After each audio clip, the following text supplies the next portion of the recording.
Bom, vamos mergulhar agora mesmo nessa análise visual incrível de uma carta aberta da doutora Carla Gomes. Olha, esse texto é daqueles que tem o poder de reformular completamente o jeito que a gente enxerga a nutrição moderna. Não estamos falando de mais uma listinha de regras para colar na geladeira, tá? É uma desconstrução profunda de como a sociedade enxerga a comida, a saúde e até o próprio corpo. Então vamos analisar passo a passo as evidências e as reflexões que ela traz. A gente já começa com a dedicatória da autora, e ela simplesmente diz tudo. A todas as pessoas que, em algum momento, se sentem confusas sobre qual dieta seguir. É impossível não se identificar, né? Essa frase valida de cara aquela frustração que quase todo mundo sente. A gente vive afogado na cultura moderna das dietas. É super normal ficar completamente perdido no meio de tanta informação contraditória.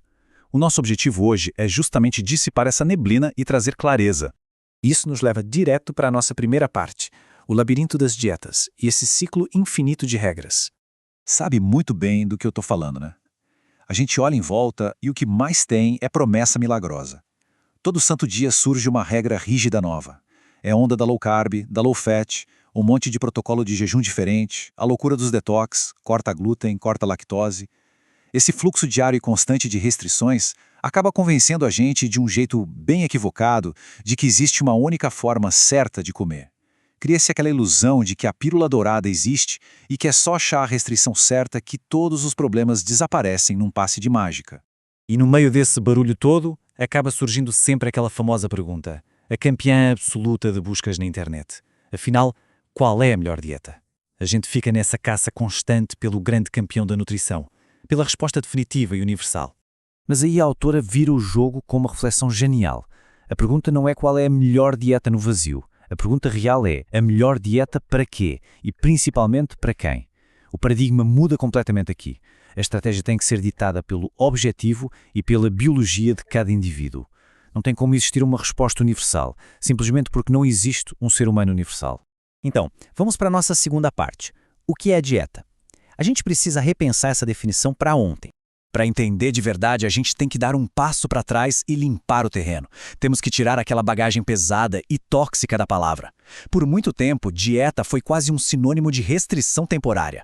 Sabe aquele sofrimento cronometrado que começa na segunda-feira e termina, quase sempre, com uma baita frustração no fim do mês? Pois é, mas a ciência moderna não vê assim. A visão científica atual é que dieta tem que ser, na verdade, um padrão alimentar sustentável. Ou seja, sob essa ótica mais moderna, dieta é o seu hábito. É o que a gente faz no piloto automático todo dia. É um comportamento que dá para sustentar a longo prazo. Quando a gente passa a ver a dieta como um hábito para a vida inteira, a relação com a comida muda da água para o vinho. A gente sai daquela mentalidade terrível de punição de segunda a sexta só para poder chutar o balde no fim de semana.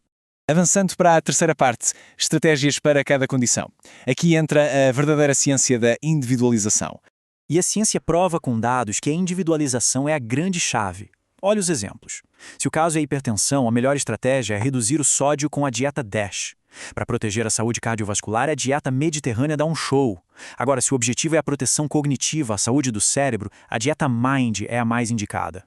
E para quem lida com condições intestinais, como intestino irritável, a saída é uma dieta com baixo teor de FODMAPs, que são aqueles carboidratos que fermentam.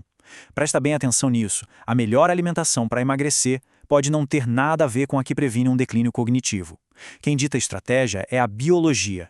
Isso nos leva perfeitamente à nossa quarta seção, a ciência da sustentabilidade e o que os dados de longo prazo realmente mostram. Saindo da teoria e indo direto para o mundo real, a gente esbarra no monumental estudo DIRECT. Foi uma pesquisa gigantesca, super rigorosa, que acompanhou as pessoas por 2 anos inteiros. E o objetivo? Comparar as 3 maiores gigantes das dietas: a low carb, a dieta mediterrânea e a low fat. E aí vem o grande plot twist da nutrição, a surpresa que bagunçou a cabeça de muita gente. Depois de 2 longos anos, adivinha? Nenhuma delas se provou magicamente superior. Todas as 3 promoveram uma perda de peso praticamente idêntica. A ciência bateu o martelo mostrando que, para perda de peso pura e simples, não existe uma vencedora isolada. Então, se todas empataram no peso, qual é a grande sacada do estudo? O ponto crucial, o que realmente deixou os pesquisadores de queixo caído, não foi o nível de restrição, mas sim a capacidade de adesão. O pessoal conseguiu seguir a dieta mediterrânea por muito mais tempo. E por ser mais sustentável, ela gerou resultados a longo prazo muito melhores para a saúde metabólica e para o coração. A grande lição que fica é clara. Os verdadeiros heróis não são a rigidez nem a restrição. A melhor dieta não é a mais extrema, é a que você consegue manter. Por isso mesmo, o que a ciência propõe hoje é o abandono imediato da lógica da exclusão. Aquela paranoia constante de o que eu tenho que cortar agora. A proposta é abraçar a lógica da inclusão. É focar no que dá para colocar de bom no prato, mais comida de verdade, frutas, legumes, fibras, água. É uma matemática super simples. Quando a gente capricha na base e enche o prato com coisas que fazem bem, naturalmente falta espaço para aquilo que não ajuda a nossa saúde. E chegamos à nossa quinta e última parte, autonomia e paz alimentar. Como curar a nossa relação com a comida? Essa é, sem a menor dúvida, a reflexão mais profunda de toda a análise. Para além das calorias e dos nutrientes, a gente precisa falar sobre o estrago psicológico que a cultura das dietas causou. A gente foi adestrado a olhar para a comida de um jeito totalmente binário. Isso é permitido, aquilo é proibido. A doutora Carla alerta que essa rotulação simplesmente destrói a nossa relação com o corpo. Gera uma culpa absurda e uma ansiedade que não tem fim. A comida vira um gatilho de estresse constante e a pessoa perde toda essa autonomia. E sejamos sinceros, não importa o quão incrível seja a dieta no papel, ela não funciona se arruinar a relação que a gente tem com a gente mesmo. Mas dá para virar esse jogo. Para reconstruir a nossa paz com a comida, a autora oferece um caminho super libertador. Passo 1. Ter a liberdade de experimentar sem medo. Passo 2. Conhecer ativamente o próprio corpo e aprender a ouvir os sinais dele. E o passo 3, que é fundamental, respeitar a sua cultura, a sua rotina e as suas preferências. A alimentação de verdade nasce do acolhimento e da sustentabilidade, nunca da imposição de regras cegas. Agora uma pausa importantíssima aqui. Fazer as pazes com a comida não quer dizer chutar o balde e viver no caos, tá? Liberdade alimentar de verdade é ter o poder de fazer escolhas conscientes. É saber identificar os sinais reais de fome e de saciedade. É comer para nutrir o corpo biologicamente e não só para tapar um buraco emocional. Em resumo, é a gente segurando o volante das nossas escolhas, em vez de deixar a comida controlar a nossa vida inteira. A gente encerra a nossa análise com esse pensamento provocador. Olha para tudo que a ciência e os dados acabaram de nos mostrar. A maior virada de chave talvez seja exatamente essa.